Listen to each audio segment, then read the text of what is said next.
Hello everyone.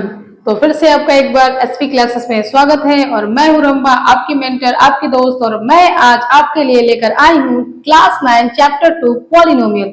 आज से पहले इस चैप्टर को आप इस तरीके से नहीं पढ़े होंगे। आज मैं जैसे इस चैप्टर को आपको पढ़ाने वाले हूं, इसके बाद आप किसी भी बुक, चाहे वे किसी भी पब्लिकेशन का बुक हो, कोई भी क्वेश्चन हो, आप किसी भी पॉलिनोमियल के क्वेश्चंस को बहुत ही आसानी से सॉल्व कर पाएंगे। ये मेरा आपसे प्रॉमिस है, ठीक है। तो आइए और सीखिए मेरे साथ पॉलिनोमियल। इस चैप्टर को हम लोग एक बहुत ही अच्छे से और नए अंदाज में सीखेंगे। आप कहीं से भी पढ़े हो या कुछ जानते हो या नहीं जानते हो, ये कोई मैटर नहीं करता है। अब मैं आ गई हूँ आपके सामने और मैं आपको इसको एक अलग ही तरीके से पढ़ाऊंगी, ताकि आपको आप इस चैप्टर को बहुत ही अच्छे से समझ जाएं और सारे क्वेश्चन को बहुत ही आसानी से आप इसे सॉल्व कर पाए, ठीक है। तो चलिए, इस चैप्टर को समझने के लिए आपको कुछ बेसिक बातों को जानना पड़ेगा। यानी कि बहुत सारे ऐसे बेसिक टर्म हैं जिनका यूज इस चैप्टर में होगा। अगर उस चीजों को आप जान गए, यानी छोटी छोटी चीजों को आप जान गए, तो इस चैप्टर को आप बहुत ही आसानी से सीख सकते हैं और समझ सकते हैं, ठीक है। तो चलिए शुरू करते हैं हम अपना चैप्टर, जिसका नाम है पॉलिनोमियल, ठीक है। तो चलिए, पॉलिनोमियल को शुरू करने से पहले सबसे पहले हम लोग जानेंगे दो टर्म के बारे में। एक का नाम है कांस्टेंट और दूसरा है आपका वेरिएबल। तो अब ये दोनों टर्म को पहले हम समझेंगे कि कांस्टेंट क्या होता है और वेरिएबल क्या होता है, ठीक है। तो कांस्टेंट इसको बोलते हैं जिसका वैल्यू क्या होता है, फिक्स्ड होता है। यानी कि जिसका वैल्यू क्या हो, फिक्स्ड हो, यानी कि फिक्स्ड वैल्यू। जितने भी फिक्स्ड वैल्यू होंगे वो सब के सब क्या कहलाएंगे, आपके कांस्टेंट कहलाएंगे। और ये आपका वेरिएबल क्या है, तो वेरिएबल जिसका जो वैल्यू है वो फिक्स्ड नहीं है, यानी कि जिसका वैल्यू क्या है, वेरिएबल है। यानी कि जिसका वैल्यू वेरिएबल वैल्यू है, यानी वेरिएबल मतलब जो बार बार चेंज होता है, और सॉरी, नॉट फिक्स्ड वैल्यू, इसको ऐसे लिख सकते हैं, नॉट फिक्स्ड वैल्यू। आप इन दोनों टर्म को पहले आसानी से समझे। सबसे पहला कांस्टेंट है और दूसरा वेरिएबल है। आप बस आधा घंटा मेरे साथ रहिए, उसके बाद आप देखेंगे कि इस चैप्टर में आपको मजा आने लगा है। शुरू में आपको हो सके कि लग रहा होगा कि क्या ही सीख रहे हैं, लेकिन इन सब चीजों की बहुत ही आवश्यकता है। ये आगे जाके आपको महसूस होगा। सिर्फ और सिर्फ मेरे को आधा घंटा 30 मिनट आप दें और उसके बाद आप देखें आपको इस चैप्टर में कितना मजा आने वाला है, ठीक है। तो चलिए, हम लोग सबसे पहले किसके बारे में सीख रहे हैं, कांस्टेंट के बारे में। तो कांस्टेंट हम लोग किसके बोलते हैं, जिसका वैल्यू फिक्स्ड हो। और फिक्स्ड वैल्यू का मतलब क्या, जो कभी न बदले, जिसका वैल्यू फिक्स्ड हो। जैसे ये क्या है, अगर हम यहाँ पे कुछ लिखे तो ये क्या है, 5 है। क्या है, 5 है और इसका वैल्यू क्या है, फिक्स्ड है। अभी पढ़ेंगे तो इसको 5 पढ़ेंगे, मैं भी पढ़ूंगी 5 भी पढ़ूंगी। अगर आपके पापा पढ़ेंगे 5 भी पढ़ेंगे, मम्मी पढ़ेगी 5 भी पढ़ेंगे, या इसको आप छत पे ले जाके पढ़े 5 भी पढ़ेंगे, रूम में पढ़े 5 भी पढ़ेंगे, स्कूल में पढ़े 5 भी पढ़ेंगे, रोड पे पढ़े 5 भी पढ़ेंगे। यानी कि कहीं भी आप देखेंगे तो आप कहेंगे कि ये क्या है, 5 ही है। क्यों, क्योंकि इसका वैल्यू क्या है, फिक्स्ड है। और वैसे चीज जिसका वैल्यू फिक्स्ड होता है उसको हम लोग बोलते हैं कांस्टेंट। तो ये तो जान गए कि जिसका फिक्स्ड वैल्यू है उसको कांस्टेंट बोलेंगे। लेकिन हम पहचाने कैसे, तो सिंपल आप जान सकते हैं कि जितने भी आपके पास नंबर हैं, जितने भी नंबर्स हैं 1 से लेकर के इनफाइनाइट, किसी भी तरीके का नंबर, जितने भी नंबर्स आपके पास हैं नंबर सिस्टम में, वो सब के सब क्या कहलाएंगे, कांस्टेंट। जैसे 1 2 3 4 5 6 लाख करोड़, 1 करोड़, 2 करोड़, 5 करोड़, 10 करोड़, मिलियन, ट्रिलियन, ये सारे के सारे क्या हैं, ये सारे के सारे फिक्स्ड वैल्यू हैं। तो फिक्स्ड वैल्यू का मतलब, कांस्टेंट का मतलब क्या होता है, फिक्स्ड वैल्यू जो कभी चेंज ना हो। जैसे आप एग्जांपल में, जैसे ही आप जितना भी नंबर देख रहे हैं वो सबका सब क्या है, कांस्टेंट है, ठीक है। अब हम लोग आते हैं वेरिएबल पे। और वेरिएबल मतलब होता है नॉट फिक्स्ड वैल्यू या वेरिएबल वैल्यू। वेरिएबल का मतलब जो बार बार बदल जाए, है ना। और नॉट फिक्स्ड यानी कि जो फिक्स नहीं हो, यानी कि वैसे उसको हम लोग वेरिएबल बोलेंगे जिसका वैल्यू फिक्स नहीं हो। जैसे हम अभी बोले कि मेरे पास x रुपीज का नोट है मेरे पैकेट में, तो x रुपीज का नोट है, तो आपको पता चल रहा है क्या कि मेरे पैकेट में कितने का नोट है। आप तो सोच रहे होंगे 10 का हो सकता है, 20 का हो सकता है, 100 का हो सकता है, 500 का हो सकता है, 200 का हो सकता है, लेकिन आपको एग्जैक्ट नहीं पता है, ठीक है। लेकिन अगर हम यही बोल देते कि मेरे पैकेट में 100 रुपए का नोट है, तो आप जान जाते कि इनके पैकेट में 100 रुपए का नोट है, तो आप बोलते आपका वैल्यू क्या। अब हम जैसे ही 100 रुपए बोल दिए तो ये फिक्स्ड हो गया और आपके दिमाग में 100 रुपए का नोट का फिगर चलने लगा। तो वो आपका कहलाएगा कांस्टेंट। लेकिन हम बोले कि मेरे पैकेट में x रुपीज का नोट है, तो आपको पता ही नहीं चल रहा है कि मेरे पैकेट में कितने रुपीज का नोट है, तब उस कंडीशन में आप बोलेंगे कि वो आपका क्या है, वेरिएबल है। क्या है वो आपका, वेरिएबल है। यानी आई होप आपको ये क्लियर हो रहा होगा कि कांस्टेंट किसको बोलेंगे और वेरिएबल किसको बोलेंगे। कांस्टेंट जिसका वैल्यू फिक्स्ड हो और वेरिएबल जिसका वैल्यू फिक्स नहीं हो। तो अब आप कहेंगे कि कांस्टेंट के लिए तो आप बता दें कि जितने भी नंबर है सब कांस्टेंट कहेंगे, तो वेरिएबल किसको बोले, तो वेरिएबल के लिए क्या करेंगे, तो वेरिएबल आप किसको बोलेंगे, जिसका वैल्यू फिक्स नहीं हो। तो कैसे पहचाने, तो आपके पास ABCD का जितना भी लेटर है, यानी कि जेड तक, ए से लेकर के जेड तक जितने भी नंबर हैं, वो सब के सब क्या कहलाएंगे, आपके वेरिएबल्स। और भी वेरिएबल्स होते हैं, लेकिन यहां तक के लिए आप समझ सकते हैं इस चैप्टर के लिए वेरिएबल का मतलब आप ऐसे पहचान सकते हैं कि जितने भी आपके ABCD का कोई भी लेटर हो, वो सबके सब आपके क्या कहलाएंगे, वेरिएबल कहलाएंगे। क्यों, क्योंकि क्वेश्चन के हिसाब से इसका वैल्यू चेंज हो जाएगा। जैसे हम आपको एक करके दिखाते हैं, हम लिखे x + 3 = 5 और एक दूसरा क्वेश्चन लिखे x - 3 = 5। अब आप देखेंगे कि यहां से x इधर जाएगा तो हो जाएगा 5 - 3 एंड x बराबर हो गया 2, यानी कि x का वैल्यू यहाँ कितना आ गया, 2। जब इसको आप सॉल्व करेंगे तो x बराबर इधर माइनस है तो प्लस हो जाएगा और यहाँ x बराबर आपको मिल जाएगा 8। तो है ये x ही, लेकिन एक जगह x का वैल्यू 2 है और एक जगह x का वैल्यू 8 है। तो अब आप देख रहे हैं कि एक ही वेरिएबल है, लेकिन इसका वैल्यू क्या है, अलग अलग है। इसीलिए इसको हम लोग क्या बोलते हैं, वेरिएबल, क्योंकि इसका वैल्यू फिक्स नहीं है। ये क्वेश्चन टू क्वेश्चन इसका वैल्यू क्या होते रहता है, चेंज होते रहता है। आई होप इतना आपको समझ में आ गया होगा। तो अब हम लोग चलते हैं इसके आगे, और अब हम लोग पढ़ेंगे एक नया टर्म, जिसको एक और बेसिक टर्म जिसको हम लोग बोलते हैं टर्म। उसका नाम ही है टर्म। तो आप टर्म का मतलब क्या समझते हैं और ये टर्म किससे मिलकर के बनता है, टर्म होता क्या है, अब हम लोग इसको समझेंगे। ठीक है, कांस्टेंट और वेरिएबल आपको समझ में आ गया। अब हम लोग चलते हैं टर्म पे। कांस्टेंट और वेरिएबल को देखने के बाद अब हम लोग देखेंगे टर्म के बारे में कि टर्म क्या होता है। तो टर्म कह रहा है कि it may be constant variable, variable गुने कांस्टेंट या वेरिएबल गुने वेरिएबल। अभी आपको समझ में नहीं आ रहा होगा कि हम क्या बोल रहे हैं, अभी आपको समझ में आएगा और बहुत अच्छे से आएगा।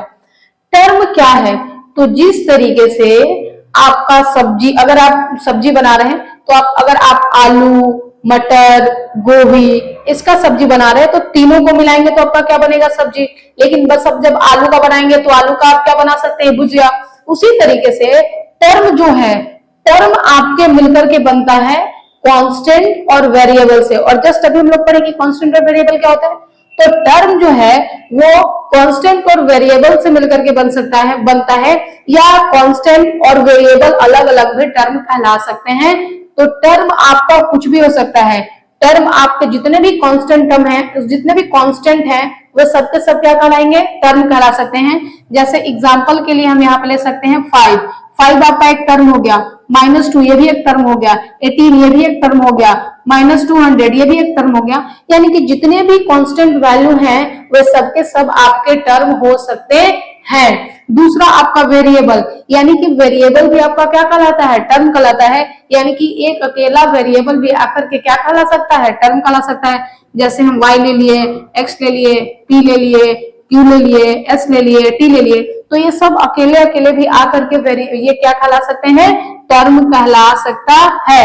उसके बाद वेरिएबल और कांस्टेंट, यानी कि वेरिएबल के साथ कांस्टेंट आके भी आपका क्या कहलाएगा, टर्म। यानी कि टर्म और कैसे बन सकता है, तो वेरिएबल और कांस्टेंट एक साथ आकर के भी, जैसे हम ले लिए आपका कांस्टेंट 3 और वेरिएबल x, हम कह दिए 3x, तो ये भी आपका क्या है, एक वेरिएबल। ये क्या है आपका 3x क्या बना, एक टर्म बना। क्या बना, टर्म।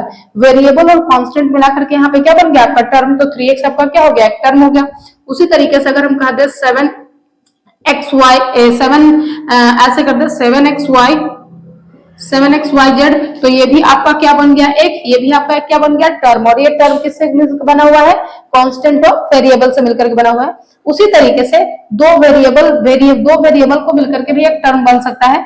जैसे हम बोल दिए xy, यहाँ पे दो वेरिएबल मिला हुआ है x और y, तो ये भी आपका क्या कहलाएगा, टर्म कहलाया। हम बोल दिए s और t, तो ये भी आपका क्या कहलाएगा, टर्म कहलाएगा, क्योंकि यहाँ भी आपके कितने टर्म आए हुए हैं, सॉरी कितने वेरिएबल आए हुए हैं, 2 वेरिएबल आए हुए हैं। तो टर्म जो है वो किससे मिलकर के बनता है, कांस्टेंट और वेरिएबल से भी मिलकर के बनता है, दो वेरिएबल से भी मिलकर बन सकता है, जितने कांस्टेंट है वो भी एक टर्म है और जितने वेरिएबल है वो सब के सब क्या है, टर्म है। बेसिक आपको सबसे इंपॉर्टेंट बात ये जानना है कि कोई भी एक्सप्रेशन जब आप पढ़ेंगे तो उसमें जो टर्म है उसको हम सेपरेट करते हैं प्लस और माइनस साइन के द्वारा। अभी आपको ये आगे वाले चीज में क्लियर हो जाएगा। सबसे पहले बस आप ये जाने कि टर्म होता क्या है। तो टर्म जो है वो कांस्टेंट और वेरिएबल से मिलकर के बनता है। एक अकेला कांस्टेंट भी टर्म कहला सकता है, एक अकेला वेरिएबल भी टर्म कहला सकता है, वेरिएबल और कांस्टेंट साथ में आकर के भी टर्म कहला सकता है, और दो वेरिएबल साथ में आकर भी या दो से ज्यादा वेरिएबल भी साथ में आकर के क्या कहला सकता है, टर्म कहला सकता है। ठीक है, तो अब हम लोग चलते हैं आगे और अब हम लोग देखते हैं अलजेब्रिक एक्सप्रेशन को। ये सारे जो मैं आपको पॉइंट्स पढ़ा रही हूँ, जो टर्म पे पढ़ा रही हूँ, जो भी आपको ये सारे बात में बता रही हूँ, ये सारा बात बहुत ही इंपॉर्टेंट है इस चैप्टर को समझने के लिए। जैसे ही ये सब आपके दिमाग में चला जाएगा आपको ये चैप्टर बहुत ही अच्छे से समझ में आने लगेगा। ठीक है, तो चलिए अब हम लोग नेक्स्ट चलते हैं अलजेब्रिक एक्सप्रेशन को देखते हैं। पढ़ लिए टर्म के बारे में, अब हम लोग पढ़ेंगे अलजेब्रिक एक्सप्रेशन के बारे में। अब अलजेब्रिक एक्सप्रेशन क्या होता है, तो combination of term by using plus और माइनस, यानी कि टर्म को जब हम लोग एक साथ ला करके कंबाइन करते हैं by using the sign plus और minus is called algebraic expression. उसी को हम लोग क्या बोलते हैं, अलजेब्रिक एक्सप्रेशन बोलते हैं। और अभी आप जस्ट देख लिए कि टर्म आपका किससे मिलकर के बना होता है, कांस्टेंट, वेरिएबल, वेरिएबल वेरिएबल, अकेला कांस्टेंट और अकेला आपका क्या, अकेला कांस्टेंट और अकेला वेरिएबल भी। ठीक है, तो अभी अलजेब्रिक एक्सप्रेशन हम क्या देख रहे हैं कि combination of term by using plus और माइनस, यानी कि टर्म का कॉम्बिनेशन, यानी कि जब एक या दो या तीन या चार से ज्यादा जब टर्म एक साथ कंबाइन करते हैं प्लस और माइनस साइन के साथ, उसी को हम लोग क्या बोलते हैं, अलजेब्रिक एक्सप्रेशन। जैसे आप एग्जांपल में देख सकते हैं, इसको आप देख रहे हैं कि 3x आपका एक टर्म है जो कांस्टेंट और वेरिएबल से मिलकर के बना हुआ है, 2y भी आपका एक टर्म है जो कि कांस्टेंट और वेरिएबल से मिलकर के बना हुआ है, 4 भी आपका एक टर्म है जो किससे मिलकर के बना है, कांस्टेंट से बना हुआ है। तो आप देख रहे हैं कि यहाँ जो है टर्म जो है एक साथ कंबाइन हो गया है, किस साइन के साथ, प्लस और माइनस के साइन के साथ। तो यही तो डेफिनेशन कर रहा है कि combination of term by using plus और minus is called algebraic expression. तो ये आपका क्या कहलाएगा, ये एक अलजेब्रिक एक्सप्रेशन कहलाएगा, क्योंकि यहाँ जो टर्म है वो कंबाइन है प्लस और माइनस के साथ। उसी तरीके से दूसरे एग्जांपल में आप देखेंगे कि ये भी आपका एक टर्म है और ये भी आपका एक टर्म है। ये कैसा टर्म है, कांस्टेंट और वेरिएबल से मिलकर बना हुआ टर्म है, और ये कांस्टेंट से मिलकर के बना हुआ टर्म है। तो जब दो या दो से ज्यादा टर्म या एक सिंगल टर्म भी प्लस या माइनस से कंबाइन होते हैं, उसी को हम लोग क्या बोलते हैं, अलजेब्रिक एक्सप्रेशन। तो ये भी आपका एक अलजेब्रिक एक्सप्रेशन है। उसी तरीके से देख रहे हैं एक्स वाई और यहाँ पे 3z है, तो ये भी आपका minus sign plus minus sign से क्या है, यहाँ पे कंबाइन है ये तीनों टर्म। तो इसको भी हम लोग क्या बोलेंगे, अलजेब्रिक एक्सप्रेशन। उसी तरीके से यहाँ पे देख रहे हैं कि एक्स स्क्वायर 7x और जो -10 है ये भी प्लस और माइनस के साथ कंबाइन है। ये सारे के सारे क्या है, तीनों टर्म है और ये सब प्लस और माइनस के साथ कंबाइन है। तो इसको हम लोग क्या बोलेंगे, अलजेब्रिक एक्सप्रेशन। एक बात जो टर्म में नोट पॉइंट को लिखा हुआ था वो क्या, कि term is separated by plus और माइनस साइन, यानी कि किसी भी अलजेब्रिक एक्सप्रेशन में अगर आपको ये पता करना हो कि उसमें कितने टर्म है, तो आपको देखना है कि वो उसको आप किससे सेपरेट करेंगे, प्लस और माइनस से। जैसे इसमें हमको पता करना है कि कितना टर्म है इसमें, तो हम यहाँ बोल दिए कि term is separated by plus और माइनस, यानी कि टर्म को अलग करने का काम कौन करता है, प्लस और माइनस। यानी कि यहाँ से यहाँ तक गया, जैसे ही हमको प्लस मिल गया इसका मतलब ये अलग हो गया, और यहाँ से अब अलग टर्म स्टार्ट हो गया। जैसे हमको माइनस मिला इससे मतलब यहाँ से एक अलग टर्म स्टार्ट हो गया। तो इस अलजेब्रिक इक्वेशन में टोटल कितने टर्म है, 1 2 3, तो हम बोलेंगे कि यहाँ टर्म की संख्या कितना है, 3 है। उसी तरीके से इस अलजेब्रिक इक्वेशन में देखेंगे यहाँ पे एक और एक कितने टर्म हो गए, 2 टर्म हो गए, तो हम कहेंगे 2। क्यों, क्योंकि ये माइनस साइन से क्या है, सेपरेटेड है। उसी तरीके से यहाँ पे आएंगे तो देख रहे हो एक्स गया, यहाँ पे माइनस मिल गया यानी एक टर्म, फिर यहाँ से शुरू हुआ फिर माइनस मिल गया, एक टर्म ये हो गया, फिर एक टर्म ये हो गया, यानी कि यहाँ भी टर्म का संख्या कितना है, 3। इसमें भी आप देखेंगे तो यहाँ भी आपको 1 2 और 3 मिलेगा। क्यों, क्योंकि ये प्लस और माइनस यहाँ सेपरेटेड है, और टर्म तो आपका प्लस और माइनस से सेपरेटेड होता है। तो यहाँ पे भी कितना टर्म हो गया, तो यहाँ पे भी आपका कितना टर्म हो गया, 3। ये रही आपकी बेसिक बातें। अब हम लोग चलेंगे अपना मेन चैप्टर जिसका नाम है पॉलिनोमियल। यहाँ तक आई होप आपको समझ में आ गया होगा। अगर ये सारी चीजें अगर आपको समझ में आ गई होगी तो पॉलिनोमियल अब आप यू समझ जाएंगे। ठीक है, तो चलिए अब हम लोग चलते हैं पॉलिनोमियल पे और देखते हैं डेफिनेशन पॉलिनोमियल का फटाफट। अब हम लोग देखेंगे पॉलिनोमियल के बारे में, जो हमारा चैप्टर बेसिकली है। तो अब हम लोग सीखने चल रहे हैं पॉलिनोमियल के बारे में। अगर आपको अलजेब्रिक एक्सप्रेशन, कांस्टेंट, वेरिएबल और टर्म अगर आपको अच्छे से समझ में आ गया होगा, तो अब आपको पॉलिनोमियल भी समझ में आ जाएगा। पॉलिनोमियल क्या है, तो कहता है कि special form of algebraic expression in which variable has whole number as its power। यानी कि आपका जो पॉलिनोमियल है वो कुछ और नहीं बल्कि एक अलजेब्रिक एक्सप्रेशन का स्पेशल टाइप है, जिसमें आपका जो वेरिएबल का जो पावर होगा वो आपका क्या होगा, होल नंबर होगा। क्या होगा, होल नंबर। और होल नंबर आप जानते हैं all natural number together with zero is called whole number. हम आपको फर्स्ट चैप्टर में पढ़ा चुके हैं। तो होल नंबर जीरो से स्टार्ट होता है और इनफाइनाइट तक जाता है। यानी कि आपका जो वेरिएबल का पावर होगा अलजेब्रिक एक्सप्रेशन में, जो आपके वेरिएबल होंगे उस वेरिएबल का पावर अगर आपका होल नंबर है तो वो अलजेब्रिक एक्सप्रेशन क्या कहलाएगा, पॉलिनोमियल कहलाएगा। यानी कि एक अलजेब्रिक एक्सप्रेशन तभी पॉलिनोमियल कहलाएगा जब उस अलजेब्रिक एक्सप्रेशन में आए हुए वेरिएबल का पावर जो है होल नंबर होगा। जैसे ये आपका क्या है, ये आपका एक अलजेब्रिक एक्सप्रेशन है, तो क्या एक ये पॉलिनोमियल भी होगा। आप ये जान रहे हैं कि अलजेब्रिक एक्सप्रेशन है, क्यों, क्योंकि यहाँ पे टर्म जो है प्लस और माइनस साइन के साथ क्या हो गया, कंबाइन, उसी को हम लोग अलजेब्रिक एक्सप्रेशन बोल रहे हैं। और पॉलिनोमियल भी तो एक तरीके का अलजेब्रिक एक्सप्रेशन भी है, सिर्फ फर्क इतना है कि इस अलजेब्रिक एक्सप्रेशन पॉलिनोमियल वैसा अलजेब्रिक एक्सप्रेशन होगा जिसके वेरिएबल का पावर क्या होगा, होल नंबर। तो आप ये एक क्या है अलजेब्रिक एक्सप्रेशन, अगर इसके वेरिएबल का पावर होल नंबर हो गया तो ये अलजेब्रिक एक्सप्रेशन क्या कहला जाएगा, पॉलिनोमियल। तो चलिए वन बाय वन हम लोग चेक करते हैं। तो सबसे पहला लिए 3x का पावर 10 प्लस 4x प्लस 2, ठीक है। तो अब आप यहाँ देख रहे होंगे कि वेरिएबल क्या है, यहाँ पे x है, तो यहाँ पे कुछ नहीं है तो इसका पावर क्या होगा, 1 एक होल नंबर है। और यहाँ पे x के ऊपर क्या है 10, तो 10 भी आपका एक होल नंबर है। इसका मतलब कि इस अलजेब्रिक एक्सप्रेशन के वेरिएबल का पावर होल नंबर है, तो हम कह सकते हैं कि ये आपका क्या है, तो ये आपका पॉलिनोमियल है। उसी तरीके से सेकंड पे आते हैं। सेकंड आप देख रहे होंगे कि ये भी आपका एक अलजेब्रिक एक्सप्रेशन है, क्यों, क्योंकि ये प्लस और माइनस साइन के साथ क्या है, कंबाइन है। लेकिन इसको पॉलिनोमियल होने के लिए क्या होना पड़ेगा, इसका जो वेरिएबल है उसका पावर होल नंबर होना पड़ेगा। आप देखिए वेरिएबल यहाँ है और यहाँ है, यहाँ कुछ नहीं है तो इसका पावर 1 होगा, 1 आपका होल नंबर है, ठीक है। लेकिन आप यहाँ देखें और इस वेरिएबल का पावर क्या है, -2 है, और -2 आपका होल नंबर नहीं बल्कि इंटीजर है। तो हम कह देंगे कि ये अलजेब्रिक एक्सप्रेशन तो है लेकिन पॉलिनोमियल नहीं है, क्योंकि पॉलिनोमियल ये तभी बनेगा जब इसके वेरिएबल का पावर होल नंबर हो जाएगा। नेक्स्ट आप देखें, इसको देखें, तो अब आप यहाँ देख रहे होंगे, इसको आप कैसे लिख सकते हैं, 7x प्लस और 3 और x के रूट को हम लिख सकते हैं 1/2 माइनस 10, ठीक है। तो क्या अब ये एक अलजेब्रिक एक्सप्रेशन है, तो हाँ ये एक अलजेब्रिक एक्सप्रेशन तो है, लेकिन क्या ये पॉलिनोमियल भी है। तो आप देखें कि क्या इसके वेरिएबल का पावर होल नंबर है, तो यहाँ तो वेरिएबल का पावर कुछ नहीं है तो 1 होल नंबर होगा, लेकिन यहाँ वेरिएबल का पावर हो गया 1/2 और 1/2 आपका होल नंबर नहीं बल्कि एक फ्रैक्शन है, और हम कह देंगे कि ये भी आपका एक अलजेब्रिक एक्सप्रेशन नहीं, सॉरी एक आपका पॉलिनोमियल नहीं होगा। नेक्स्ट अब इस पे आते हैं। अब इसमें देखिए तो किसी भी नंबर का पावर 0, अगर ऐसे भी आप देखेंगे कि x का पावर 0 तो 0 तो आपका होल नंबर है, वेरिएबल है। तो यहाँ भी y है तो y का पावर क्या हो गया 3, तो y का पावर 3 है तो 3 भी तो आपका क्या है, होल नंबर है। यानी कि या अगर आप इसको सॉल्व भी करेंगे तो आप जानते हैं कि किसी भी नंबर का पावर अगर 0 हो गया तो उसका वैल्यू कितने के बराबर होता है, 1 के बराबर। तो इसको सॉल्व भी करेंगे तो 1 3y का पावर 3 हो जाएगा। और अब आप देख लेंगे कि ये हो गया 1 प्लस 3y का पावर 3, तो यहाँ पे वेरिएबल क्या है y और इसका पावर होल नंबर है, तो हम कह देंगे कि हाँ एक ये पॉलिनोमियल है। यानी कि ये पॉलिनोमियल जो है कुछ और नहीं बल्कि आपका अलजेब्रिक एक्सप्रेशन ही है। और अभी आप अलजेब्रिक एक्सप्रेशन समझ चुके हैं, लेकिन उस अलजेब्रिक एक्सप्रेशन में जो आपका वेरिएबल होगा, और वेरिएबल तो आप जानते हैं क्या होता है, एबीसीडी का जितने भी लेटर सबके सब वेरिएबल, तो वेरिएबल का जो पावर हो क्या होना चाहिए, होल नंबर।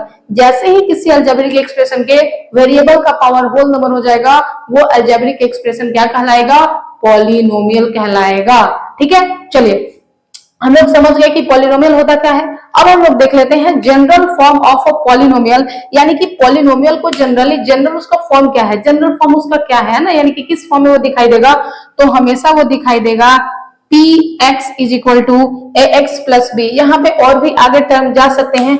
आप देख रहे हैं कि पॉलिनोमियल को हम ऐसे करते हैं, और ये जो आपका x है ये आपका वो वेरिएबल है जो आपके पॉलिनोमियल में आएगा, यानी कि पॉलिनोमियल के वेरिएबल को यहाँ लिखा जाता है। अगर आपका पॉलिनोमियल कुछ इस तरीके से होता 3y, +2 3y+2, तो हम इसको लिखते हैं पी वाई, क्योंकि यहाँ पे ये जो है यहाँ पे वेरिएबल लिखाता है जो पॉलिनोमियल है आपका, यानी कि जो आपका एक्सप्रेशन है उसमें जो वेरिएबल आया है वही इस ब्रैकेट में लिखवाता है। ऐसे जनरली हम लोग x का यूज किए हैं, तो हम यहाँ लिख दिए px = ax + b, जहां a और b आपका कोई रियल नंबर होगा, लेकिन x आपका क्या है, वेरिएबल है। ठीक है, जैसे एग्जांपल के लिए देख सकते हैं आप px = 3x² - 7x + 4, तो ये आपका क्या है, एक अलजेब्रिक एक्सप्रेशन, और क्योंकि इसका पावर होल नंबर है तो ये क्या कहलाएगा, पॉलिनोमियल, और पॉलिनोमियल को हम लोग इस फॉर्म में डिनोट करेंगे और इस फॉर्म में लिखेंगे, यानी कि px, और x हम यहाँ पे क्यों लिख रहे हैं, क्योंकि x इस पॉलिनोमियल का क्या है, वेरिएबल है।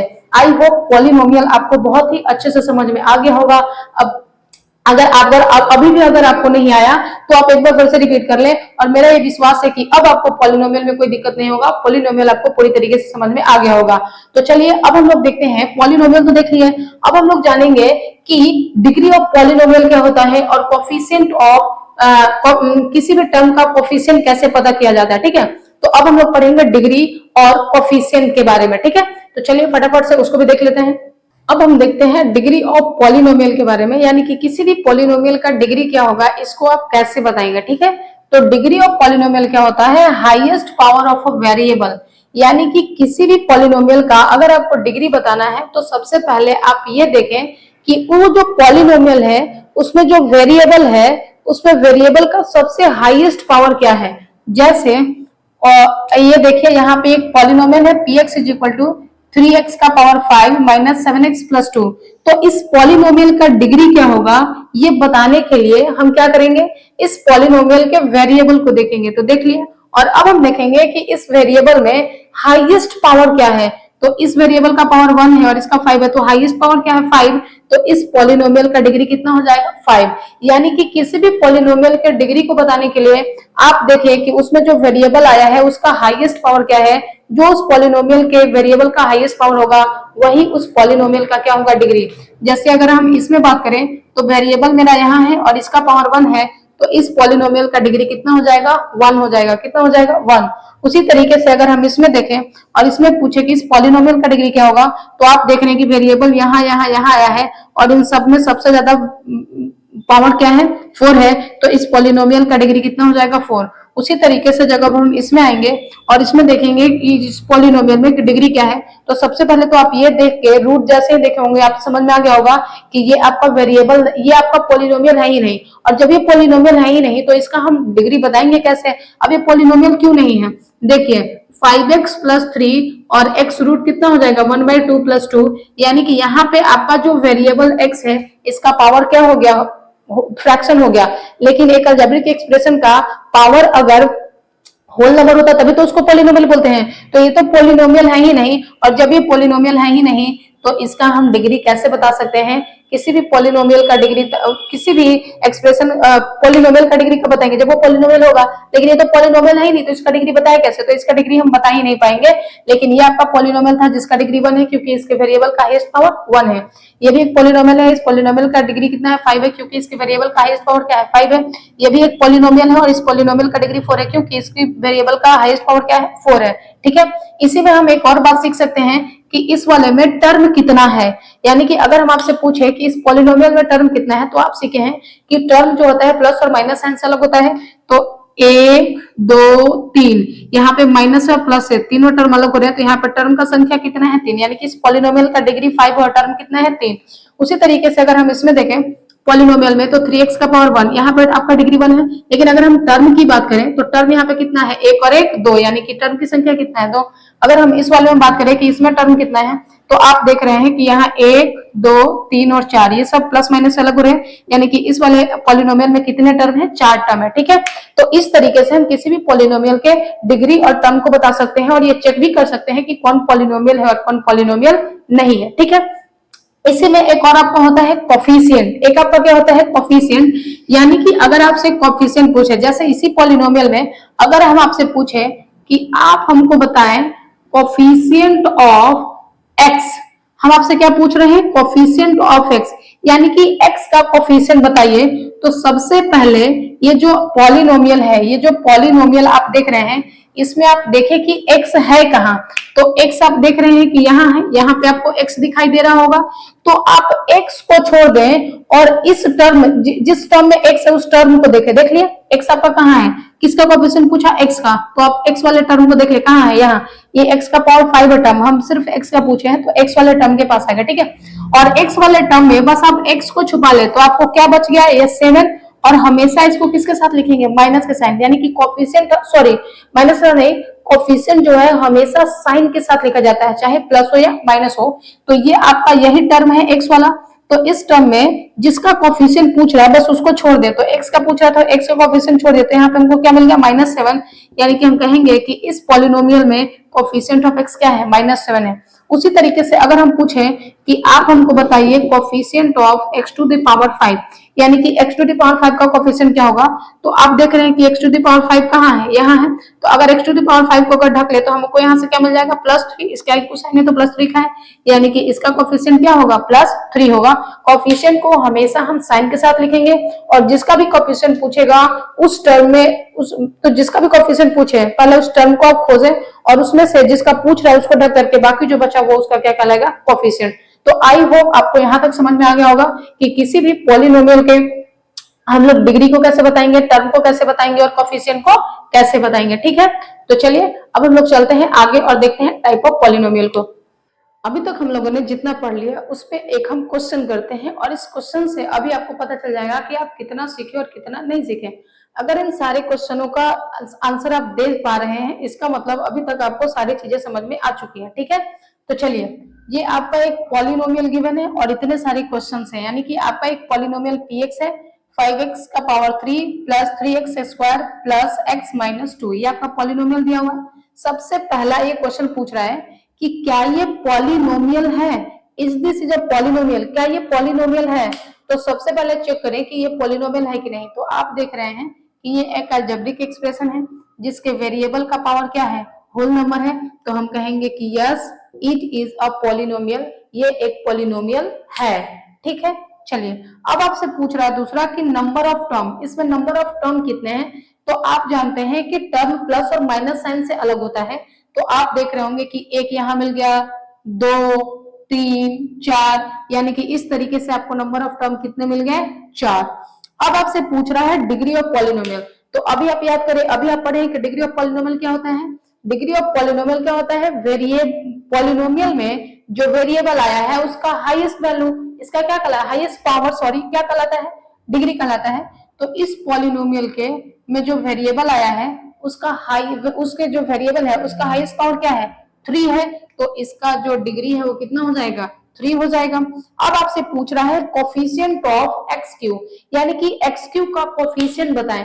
तो हम आपको क्या बोले थे कि किसी भी पॉलिनोमियल में किसी भी टर्म का अगर आपसे कोफिशिएंट पूछ रहा है तो जिसका पूछ रहा है उसको छोड़ के बाकी सब उसका क्या कहलाएगा, कोफिशिएंट। तो पूछ रहा है एक्स क्यू का, तो एक्स क्यू वाला टर्म कहाँ है, यहाँ, तो इसमें से अगर हम एक्स क्यू को ढक लेते हैं यहाँ से क्या बच जाएगा, 5, और इसको हम हमेशा साइन के साथ लिखते हैं, यानी कि एक्स क्यू का कोफिशिएंट कितना है, +5। उसी तरीके से आपको पूछ रहा है कोफिशिएंट ऑफ एक्स स्क्वायर, तो एक्स स्क्वायर वाला टर्म यहाँ है, तो एक्स स्क्वायर को आप ढक ले तो क्या दिख रहा है आपको, +3, तो इसका कोफिशिएंट हो जाएगा +3। अब आपसे कोफिशिएंट ऑफ एक्स पूछ रहा है तो आप एक्स को ढक लेते हैं, यहाँ से आपको क्या कुछ नहीं है तो क्या होगा, 1 होगा, यानी कि इसका हो गया +1। और लास्ट आपसे पूछ रहा है कांस्टेंट टर्म, इसमें कांस्टेंट टर्म क्या है। तो आप जानते हैं कांस्टेंट टर्म जिसका वैल्यू फिक्स्ड हो, तो आप यहाँ देख रहे होंगे कि आज जितने भी नंबर होते हैं सब क्या होते हैं, कांस्टेंट होते हैं, तो कांस्टेंट टर्म में नंबर वाला ही होगा। तो आप देख रहे हैं कि 2 आपका क्या है, एक कांस्टेंट टर्म है। और इस तरीके से हम लोगों ने सारे क्वेश्चन का आंसर दे चुका है। अगर आप इस सारे क्वेश्चन का आंसर दे पा रहे हैं तो आपको आप जो है इस चीज को समझ चुके हैं, ठीक है। तो इस वीडियो में हम लोग इतना ही रखते हैं, और आप पहले इसको अच्छे से रिवाइज करें क्योंकि ये बहुत ही इंपॉर्टेंट टर्म है, आपका टर्म बताना, डिग्री बताना, कोफिशिएंट बताना, पॉलिनोमियल को पहचानना। तो पहला एक्सरसाइज आपका इसी पे बेस्ड है और आप पहले एक्सरसाइज को कर सकते हैं, ठीक है।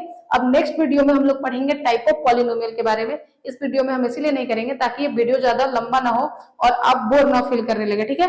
तो अभी इसको यहीं तक रखते हैं और नेक्स्ट वीडियो में हम आपके लिए लेकर आते हैं टाइप ऑफ पॉलिनोमियल एक बहुत ही अच्छे और नए अंदाज में। तब तक आप पढ़ते रहें, हंसते रहें, खेलते रहें, स्वस्थ रहें, सुखी रहें। Thank you.